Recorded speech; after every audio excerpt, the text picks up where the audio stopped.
From a dentist to the head of the richest state in the country, and now to possibly facing prison time. It has been a long, rocky path for the former UMNO strongman. After waging an 8-year battle with the law, it is finally Judgment Day for former Selangor Mentri Besar, Dr. Mohd Khir Toyo. In this week's episode of Crime Watch Raw, we look at his case.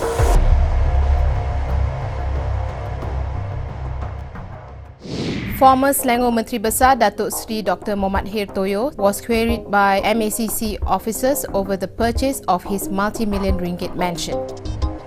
It all started in 2009 when shocking revelations surfaced on Dr. Khir spending millions of ringgit purchasing a sprawling mansion in Shah Alam.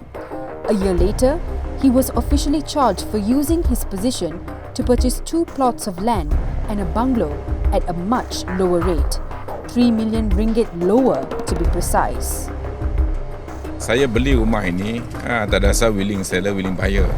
Owner yang pertama mengatakan dia beli rumah daripada owner sebelumnya 65 juta. Tapi dia jual kepada saya 35 juta. Dan semua ikut peraturan dari segi bank evaluation dan sebagainya. Having just bought a house for a cheaper amount does not immediately create an offence. Otherwise, every one of you who goes to buy things on sale will automatically become an offence. So you have to go back from the basis of it, how the matter was transacted. The former UMNO strongman, however, maintained his innocence. The case was eventually brought to the High Court in 2011. Again, shocking information was revealed. One of the witnesses, landscaper Nasir Ismail, told the court that Dr. Khir had spent over 6 million ringgit renovating his mansion. He said that the payment was done in installments of between 250,000 ringgit to 500,000 ringgit, and some of it was settled by Ditamas Sendirian Berhad director Shamsuddin Heroni. Shamsuddin was the previous owner of the property. He also had dealings with Dr. Khir as Selangor MB, bringing about questions on if the special price was offered in exchange for a contract or other favours. On December 23, 2011, Dr. Khir was found guilty by the Shah Alam High Court and was sentenced to a year's jail by Justice Mokhtaruddin Baki. The court also ordered for the 2 pieces of land and bungalow to be forfeited. Shamsuddin was previously charged for abetting Dr. Khir, but his charges were dropped. He then became a witness for the prosecution. Dan ini bukanlah judgement yang terakhir. Jadi saya akan buat rayuan di mahkamah rayuan dan saya akan terus berjuang untuk persaingan saya. We're now in front of the highly talked about property purchased by Dr. Khir. There has been no movement for the past few hours, no guard at the post. Earlier the gate opened for a bit, but someone quickly closed it, possibly after spotting us. We also tried to go around the property to have a different look at it. In fact, this is the only spot that can be viewed from the outside. In August 27 this year, Dr. Khir's case hit a snag when he was hospitalized the day before he was scheduled to appear for the final decision at the federal court.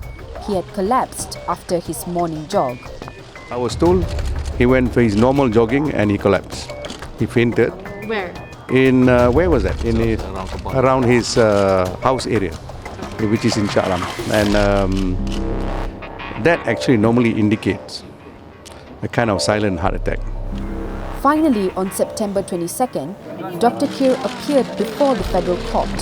The court upheld his conviction but reserved sentencing for September 29th. This is after Dr. Khir suggested community service instead of jail time. The former dentist said that he could provide free dental care for the poor 3 times a week for the next 1 to 2 years, an unusual suggestion. We speak to criminal lawyer Joshua Tay on the case.